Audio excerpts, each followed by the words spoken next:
From the KATC Weather Lab, here's Rob's forecast.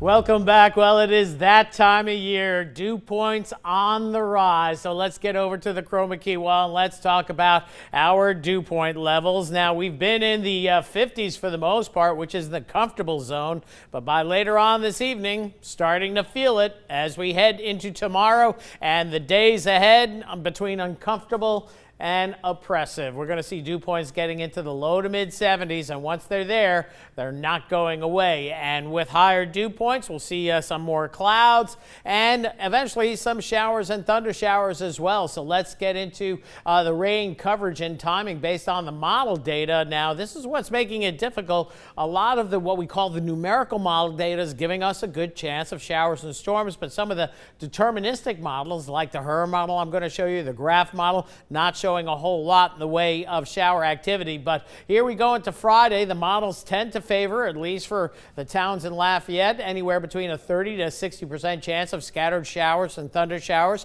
into tomorrow. We'll advance that timeline and get into Saturday and see much the same, with a little bit of a peak during the course of the afternoon hours, certainly for Opelousas. And it looks like the yellow line has been more dominant and higher up, meaning the farther north you go, you're going to see better rain chances going into this weekend. So here's the big picture as we look at our pattern that's beginning to change. The block is beginning to break down, but notice we're drawing from the subtropical jet stream here from deep tropical moisture in the Pacific, and it's all getting drawn northward up toward Texas. That's where we're seeing showers and thunderstorms this afternoon, and eventually this slides eastward. But as it does so, it's going to be running into a more stable atmosphere. So this is where the trick is. Sometimes these thunderstorm clusters get going in Texas and they'll roll all the way across Louisiana. Other times they'll kind of fall apart just as they get to the Texas-Louisiana line. But the bottom line is we do have to call for some significant rain chances in the days ahead. You can see rain across portions of Oklahoma. Still the threat of severe weather. This tornado watch is in effect till 9 o'clock tonight.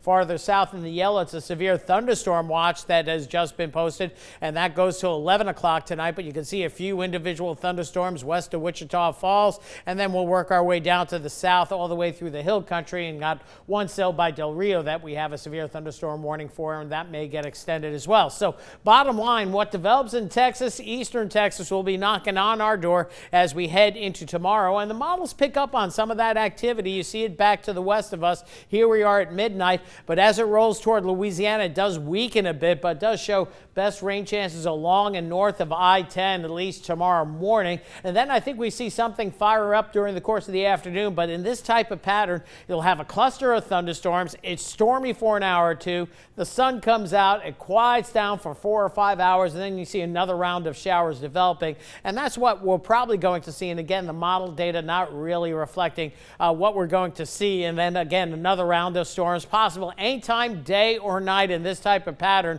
So it's kind of a 50-50 shoot on whether you're going to see showers or storms. Saturday, Sunday, much the same. And notice as we look at the Euro, there's green all around us each and every day. Some days more, some days less, and some days it's more in the nighttime hours. So we're going to have this pattern continuing through the end of next week. Heaviest rainfall totals look to be across southeast Texas in the days ahead. So we won't give you any kind of rainfall estimates because it's too tough to estimate at this point. Overnight tonight, though, we know that the temperatures and the dew points will be coming up low to mid 70s. You can see that feels like temperature will be even warmer, so our dew points increasing. And then tomorrow will be in the mid 80s, but the heat index values in the lower 90s. At least we'll have a nice breeze out of the southwest, 10 to 15, occasionally gusting to 20, with the risk of a scattered shower or thunder shower. We stay mostly in the mid 70s tomorrow night through Saturday morning. That feels like starting out at 80, so you know it's going to be uncomfortable. And again, mid 80s,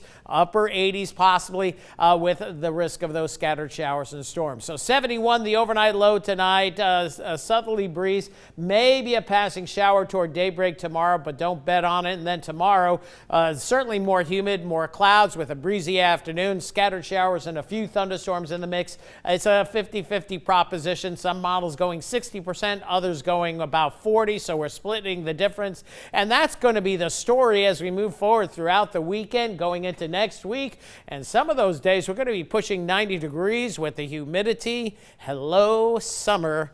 goodbye spring. And again, I can't find any fronts in the 10-day forecast. They'll be here. October. Yeah, that's what I was going to say. They'll be well, here no, in I'd October. like to see one or two as we round out May, get into June, but maybe not this year. All We'll right, see. well, hey, hopefully so. All right, Right, thanks, right. Rob.